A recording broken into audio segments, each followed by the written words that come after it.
Well, welcome back to Pastor, the podcast dedicated to pastors, church planners, and church revitalizers. I'm your host, Rob Trivia, and with me today is, of course, Wes Pastor, president of the Net Center for Church Planting and Revitalization. And we have a very special guest today, Nets graduate Reverend Shadrach Vegah, founding pastor of Gospel Baptist Church in Cameroon, and the founder of the Nets Africa Center for Church Planting and Revitalization. Shadrach is a soft-spoken pastor who is very wise and insightful and has so much to share. You're sure to be encouraged with our conversation, so let's get started.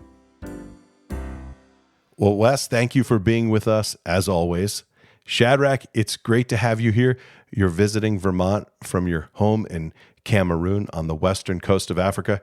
So, Shadrach, what do you look forward to the most when you visit? Well, it was just time away from home. We've been in a political crisis, a more stressful situation. I just thought, let me have a time out and kind of have some refreshing times and then meet people and talk, be encouraged. So that is what I was looking forward to. Shadrach, tell me how you met Wes and ended up coming to Nets. If I have it right, I believe it was through a connection with Paul Maffin, who was an associate pastor of Christ Memorial Church for a long time and also an instructor in Cameroon at the seminary you attended. Yeah, it's an interesting story, Rob. It began first when Paul Maffin was a lecturer and our class advisor in the Cameroon Baptist Theological Seminary in Du. And after that, he came back to the States, and then he became associate pastor to Wes.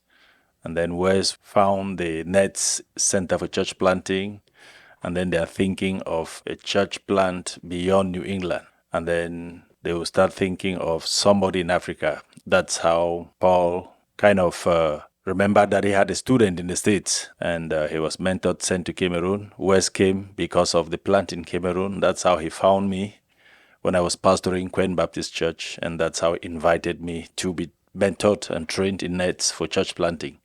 So that's the connection. It's a kind of a long connection, but that's how it happened. Wes, Nets is based in New England. That's the central focus and vision. I don't believe Shadrach had any plans to plant a church in New England. What was it about the idea of training a pastor from Cameroon that you were excited about? At first, I wasn't excited about that. It just seemed way beyond our expertise, way beyond our means. Paul, that Shadrach referred to, who's not a pushy guy, was pretty pushy about this idea. And as I listened to him, and of course he was passionate about Cameroon in particular because he taught at the seminary that's located in Ndu for 2 years. It was a short-term missions thing, but he was there for 2 years, and Shadrach was one of his students. I started thinking about deficiencies in American church plants. And I think a big deficiency, and this is counterintuitive if you think about the gospel, was that they tended to be kind of insular. They tended to be kind of self-focused. And if they did think about church planting, it was only in their immediate region. But a lot of them didn't even think about church planting. And I thought, if there's any church that ought to be really missional, it ought to be a church plant. And then once you have that DNA in the church, you work like crazy to maintain it. And I thought this would help our church plants to be really missional if we're holding forth international opportunities, international works, international church planting. And so the idea there was to try to seed every resident that came through the Nets program with a heart for the world, not just for New England. And although we knew as a small organization, we weren't going to be able to, have a huge impact throughout the world, yet just that we're working to do anything in other places other than America, other than New England, would help our guys to be kingdom-minded, to be world Christians, as J. Herbert Kane, who used to teach missions at Trinity Evangelical Divinity School, termed it, world Christians. I wanted them to be world Christians. So the Cameroon opportunity was right there simply because of Paul's contacts and experience. And that's the one we started with. Shadrach, can you tell us a little bit about your life growing up, when you came to faith? Maybe a short version of your testimony? Thanks, Rob. I'm a pastor's kid. My dad is a pastor. He retired at 74. Grew up in a home where we were taught scriptures. We had morning devotions every day, kind of Monday to Saturday. And there was always that call to accept Christ as my Lord and Savior, surrender to Christ. But I didn't do so. I had my own things, my own sins that were enticing me, and I didn't. But when I was 22, that's when I came to faith. And that was during sickness. I was sick. I had gastric ulcer. I was in acute pain. And that night, it was like this pain could lead to death. And what will you say if you meet God tonight? It was in that situation that I realized I had not surrendered to Christ. I had been living my life, enjoying my sins. And before my bed, I knelt down and prayed and asked God to forgive my sins. And I trusted Him as my Lord and Savior. So that was 1989. That's how I came to faith. And from then I could see a turnaround. I became involved in the life of the church. It was not something I was being pushed to. I loved to do it.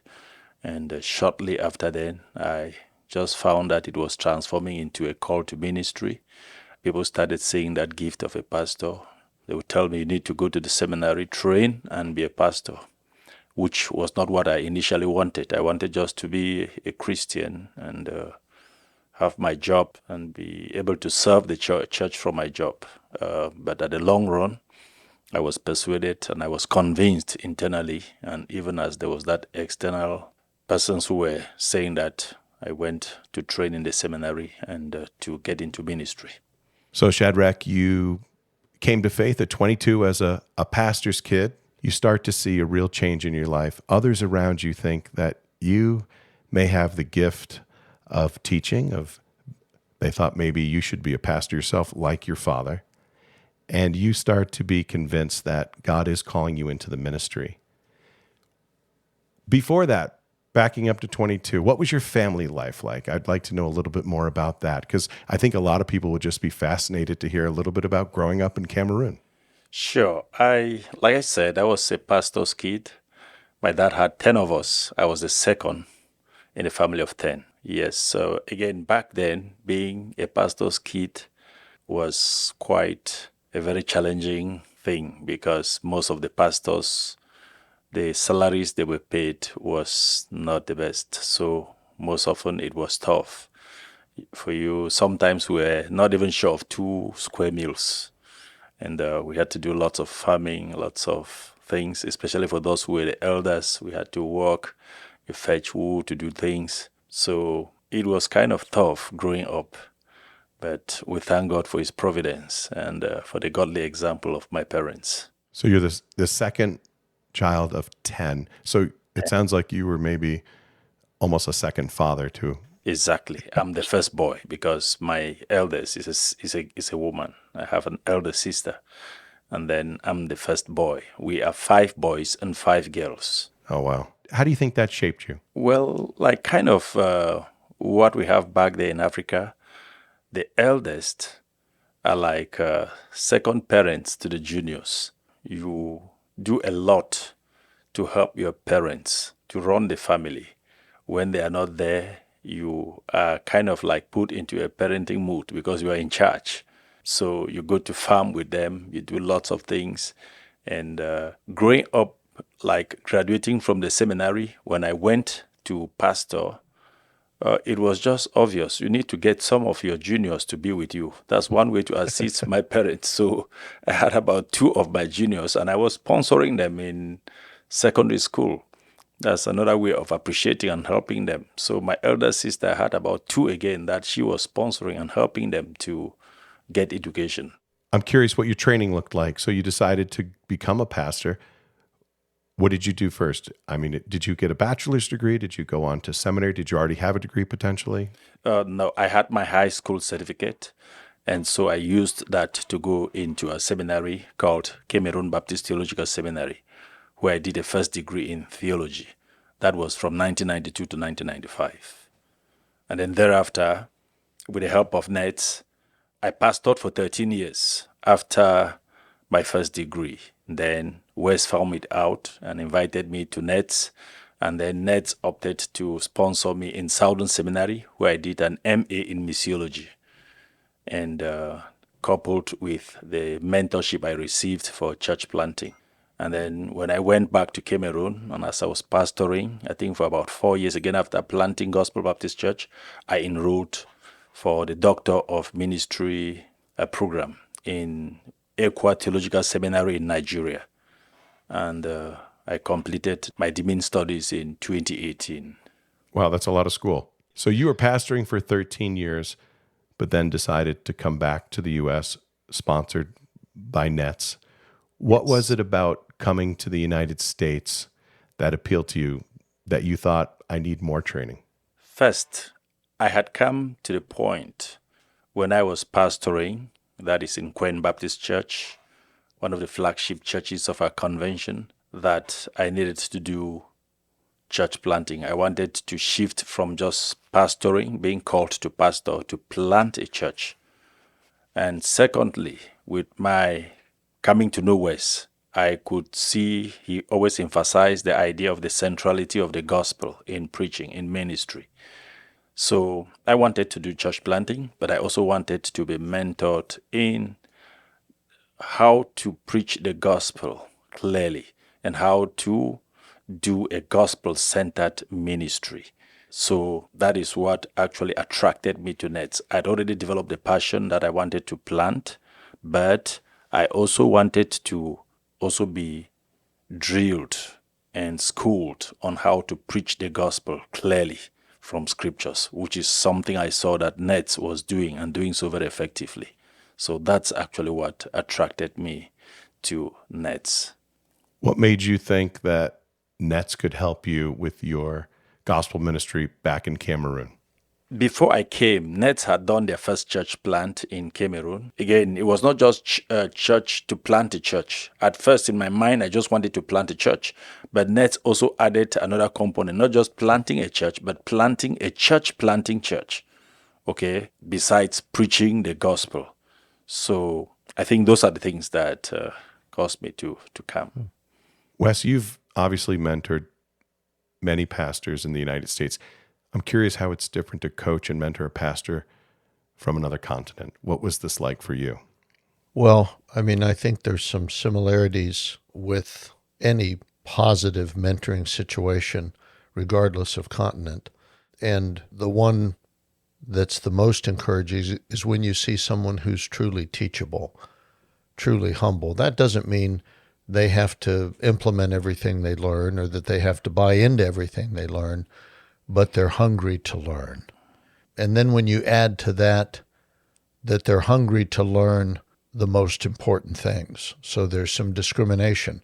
They're discerning, here's where it's at. Here's what's central. Here's what's critical. They're hungry to learn, and they're discerning enough to know what they need to learn.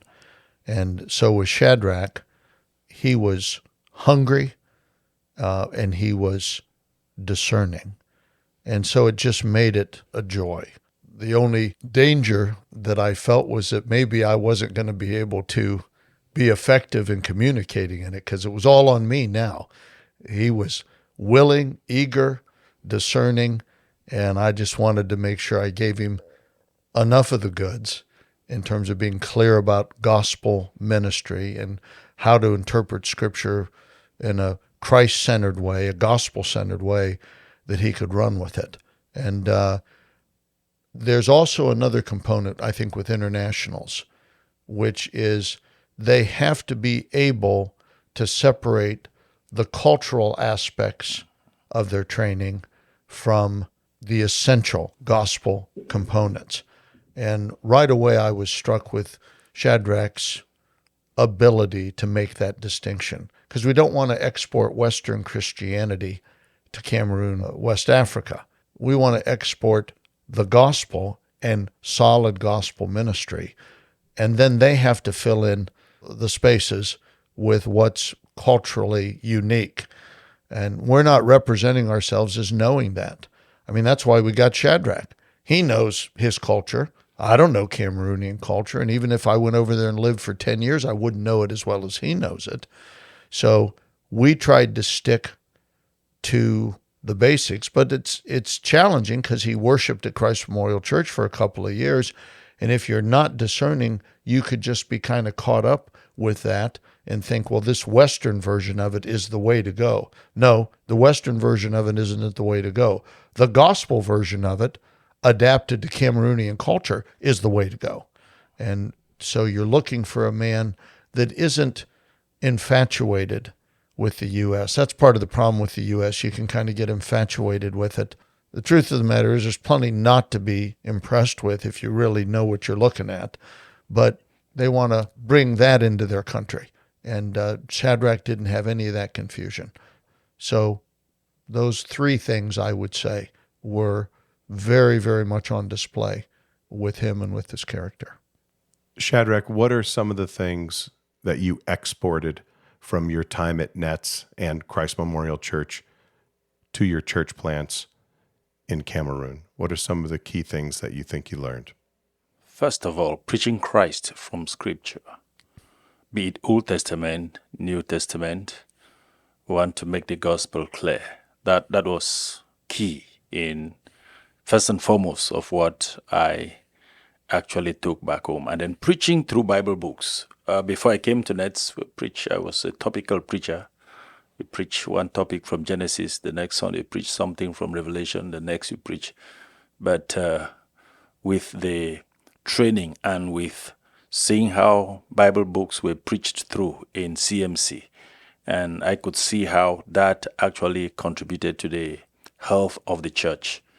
That was something I took home, to preach through Bible books, and that's what we've been doing. We are faithful to preaching Bible books. I'm scared now of preaching topics for long. I want to preach a Bible book because it's better, and it protects. I always tell my Christians, when I preach Bible books, it's good because I know where I will preach next Sunday. I will preach what the text is saying, and you surely know what it's saying. Most often topical preaching, there's a motive somewhere that may not come from the text that is being preached. So, and there is often the tendency of the pastor using the pulpit to, react to certain things, which will not be the best way to do. So I loved that idea of book preaching as I saw Wes preach through Bible books while we were there, and I could see how that also helped to shape the church and make it grow spiritually in a healthy manner. And then also just learning how to run an elders board. Back then, we just had deacons, and most of the times those in the deacons board are more of women and very few men. And sitting and seeing how godly men who lead their families, leading the church, that's a kind of principle that I took and we applied back home. And also to see how there's just lots of things, I learned from Nets and from CMC, which was the church where I was part, which were healthy practices. I remember one thing Wes used to tell us, take the principles, don't take the practices, because contexts are different. So you pick the gospel principle and then you apply it in a different way in your context. So that is the kind of things that I was speaking from CMC. And so I'm so happy. Our church may not be like CMC, but lots of the principles and those things that we tapped from CMC, we can see them actually producing some good results in our church. Many people, sometimes when they visit us, we have a smaller number, but there are lots of things happening. We are able to plant churches. We are able to raise funds in a very significant way. Much of that was the principles that I learned from Nets, from CMC, and I was able to apply it contextually where I am. And I'm happy with the fruits that we are seeing because of that. Wes, can you talk a little bit about that? The principles and not the practices. I thought Shadrach did a good job explaining how that might work, but where does that come from for you? Can you maybe help us understand it further? Well, I think that would be may be grounded in a passage like 1 Corinthians 9. Paul said he became all things to all men, that he might by all means save some. So there's a recognition that there is a cultural adaptation. There's an ethnic adaptation that's appropriate. The reason that the gospel can work for every tribe and tongue and people and nation is because the essential aspects of the gospel are not culturally bound. Mm-hmm. They're universal ideas. Sin is a universal idea. The need for forgiveness is a universal idea. The wrath of God for our sin is a universal idea. In a Protestant context, the need for a Savior, one who atones for those sins, and that's received by faith alone, is a universal idea. There's nothing culturally bound about any of those ideas. Complementarianism is a universal idea that men should lead the church, which Shadrach kind of started a little bit of a revolution there, because that's, I don't know if you would agree with this, Shadrach, that Cameroon can seem to be kind of matriarchal. Yes. And is that fair? Societally, it is patriarchal, but when you come to the churches, it seems to be matriarchal. Did you hear that, Rob? Societal, patriarchal, but in the churches, matriarchal. So it's a little bit revolutionary, but that's not Western Christianity being imported by Shadrach to Cameroon. That's universal biblical principles. Complementarianism is based on Adam's preeminence in creation and Eve's preeminence in deception, according to 1 Timothy chapter 2. And these are cross-cultural reasons that are given why women are not to teach or exercise authority over men, why women are not to be elders in the church. So we just stayed on those kinds of things. And I've worshiped in Shadrach's church on more than one occasion. The things they do in their context are kind of different. The way they do the offering is very different. You could never do an offering in an American church the way they do. They all line up, and the elders and the ministers stand at the front, and this huge line, maybe two lines parallel, and they're all dancing, and all the kids grab drums, and it's just a party. It's a giving party. I remember when we took a missions trip over there in 2012 to help build Shadrach's church. About 60 of us from Christ Memorial Church went over for a week to 10 days, and they did an offering. Of course, you got all these white kids from Vermont. We're sheltered. They've never seen anything like this in their lives before. So the dancing is going on, and the women are dressed to the nines. I mean, they look beautiful. And at the end of the offering, there was some in-kind donations. Right. Not money, but other things like like different kinds of things from the garden. But the one that totally opened our kids' eyes was Shadrach reached down in this bag and he pulled out a chicken. And the chicken's like, wah, wah, wah, wah, and now you auction these things off. Yeah. So you get somebody to buy the chicken, and that's the offering that they give. And, obviously the ministers don't stand up there while everybody gives in American churches. I've never had anyone donate a chicken, but that works. That's how they do things over there.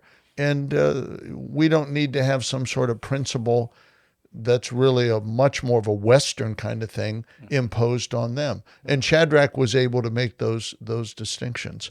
And, like choirs and all that, that's not so much in vogue in the American church, but choirs are a big deal in Cameroon. At that inaugural service last year where I preached, how many choirs would you estimate showed up for that service, Shadrach? I'm thinking 4. 4 choirs. Yeah, yes. 4 choirs.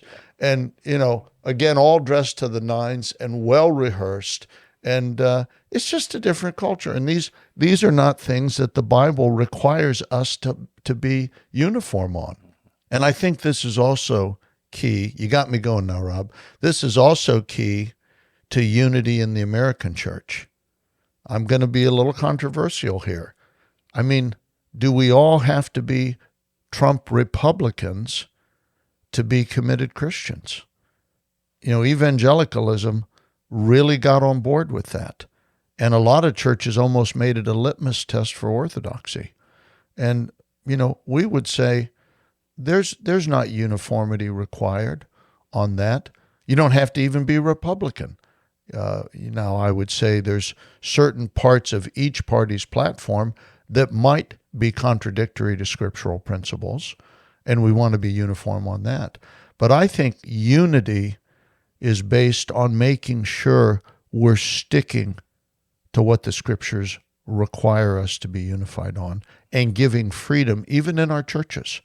There's a lot of things to have differences of opinion on in our churches. And at Christ Memorial, we made it our mission to give believers the freedom to be different where scriptures did not demand uniformity. And all that a ministry to Cameroon does is just expand that to another level, because the Cameroonian culture is very different from the American culture. So I think that's what was key, is to not confuse those two things. Shadrach, what do you think we could learn from your church in Cameroon? What could the American church learn from your church? Yeah, one of the things the American church can learn from the church in Cameroon and Africa in general is this idea of being people-focused, kind of community-minded.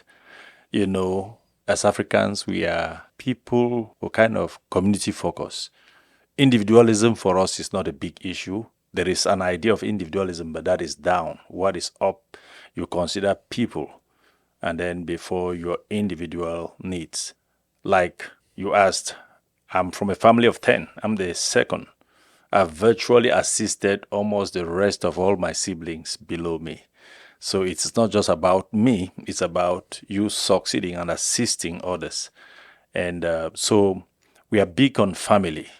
I think that has been another means through which we used to penetrate and kind of share the gospel with family. When you kind of prioritize the community, others, and not just your individual needs. So I think that the American church can also learn that kind of, how do you call it, Wes? Is it people? I think valuing community over individual rights and freedoms. Exactly. Yeah. Valuing community kind of above individualistic rights. Yeah. I think we in Africa, we think sometimes more about community, and then we miss also on that aspect of individual, personal kind of needs and things. So I think that's one thing that the church here can learn from us. Going on something you said there, Shadrach, I think Americans would say it's most intimidating to share the gospel with people in their family. Maybe not their children, I'm not talking about, but unbelieving parents, cousins, aunts, uncles. Is that where you start in Cameroon? Yeah, no, in Cameroon, it would rather be easy for family, because here is how it works. My family is not just me and my children.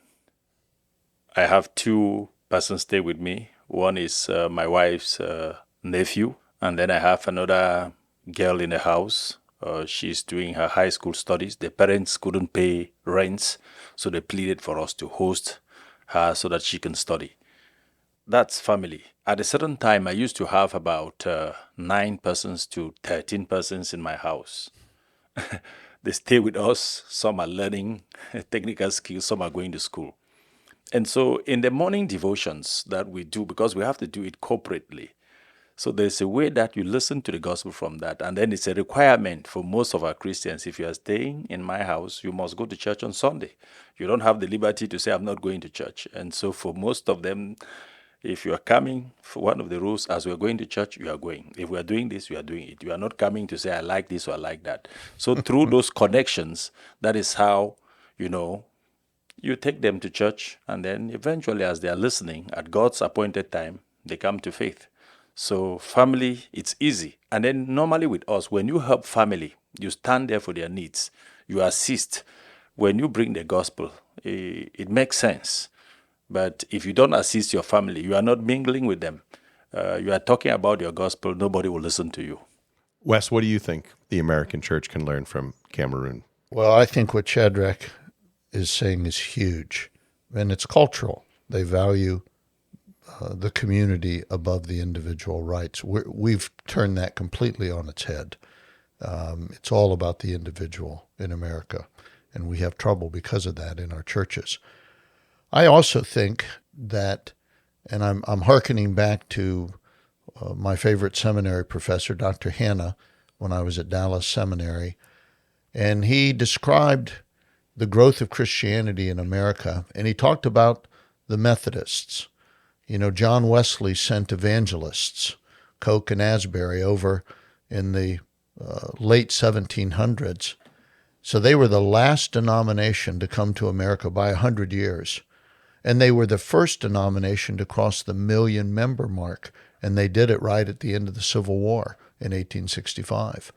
And when Dr. Hanna was describing why was it that they were the last denomination in America by 100 years and the first to hit the 1 million mark, why was that? He said it was because of sacrifice.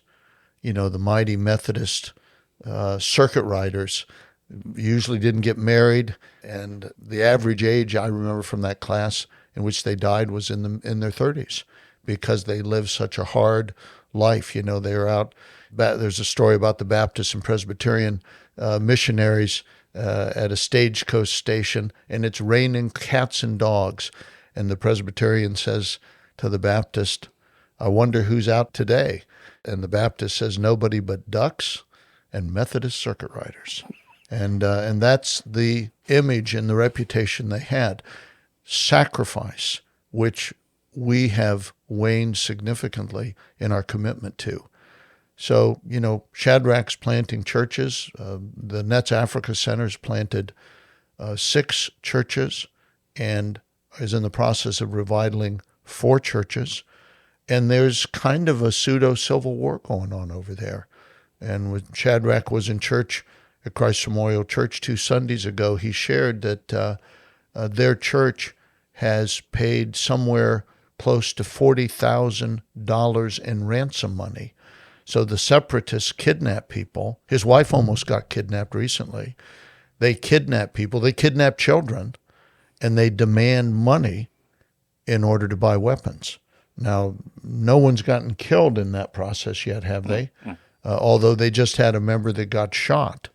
But imagine $40,000, which is a lot of money in Cameroon. It's a ton of money. And that's in ransom money. Now, wouldn't you think you might just stop trying to plant churches in that kind of an environment where your children could be ransomed, kidnapped and then ransomed? And that idea never occurs to the Cameroonians. I think the life of hardship that they live all the time compared to Americans has just toughened them up.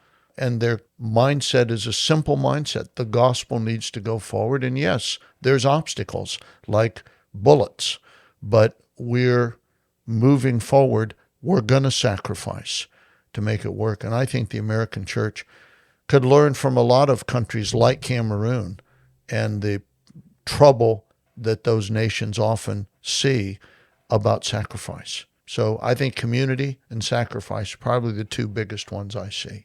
Shadrach, what keeps you and your church on mission when all of that is going on around them? We are still focused on the vision, the mission of the church. Our mission statement is proclaiming the gospel in the power of the Holy Spirit and making disciples and planting churches. And we believe that whether in prosperity or in adversity, that mission statement must be pursued and fulfilled. It's about staying true to the mission of the church. So that mission continues to inspire us. That purpose statement continues to inspire us. Whether the times are good or bad, we must keep preaching the gospel. We must keep making disciples. We must keep planting churches as the Lord so provides.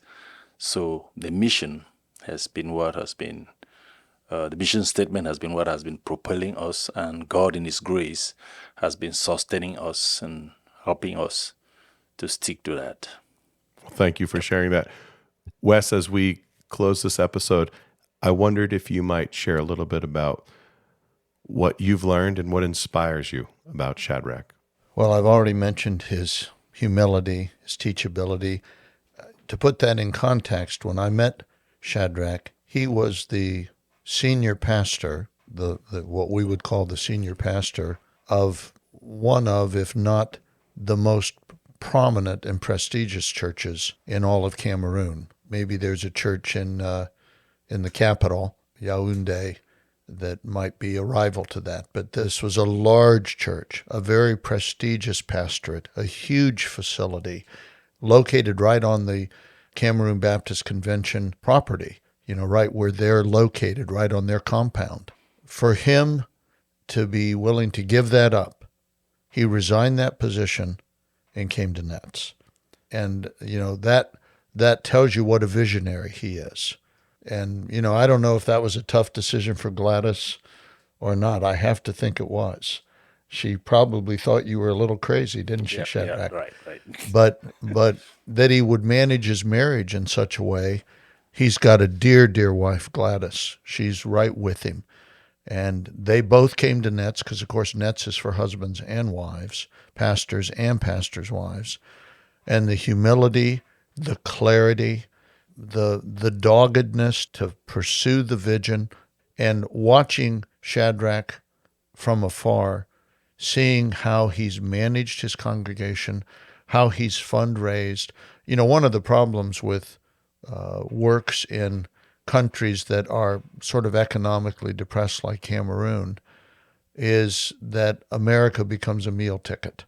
And the missionaries think they're helping. And of course, the ones that are being helped are most eager to be helped like that. And Shadrach was very clear. He said, Wes, you can't over-support us. You have to allow us to get hold of this vision. You have to allow us to have skin in the game. And really, the amount of support we gave was not insubstantial, but compared to what they raised in their own church, it was a smaller part.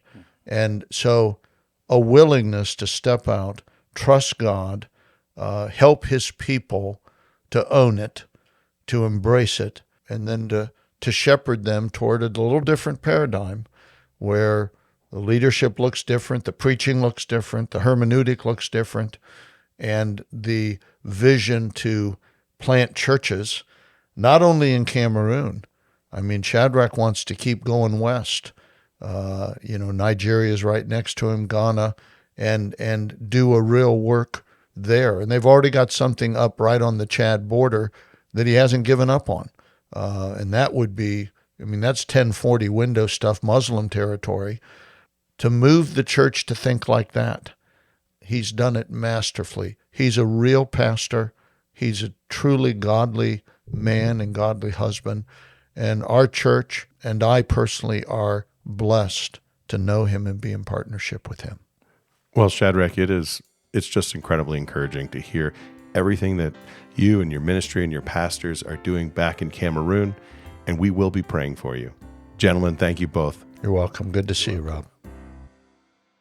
To learn more about the Net Center for Church Planting and Revitalization's training and sending programs, visit us online at thenetcenter.org. For questions or comments, email us at pastorpastor@thenetcenter.org. Thanks for listening. Please subscribe and consider sharing this episode with a friend. This podcast is a production of the Net Center for Church Planting and Revitalization.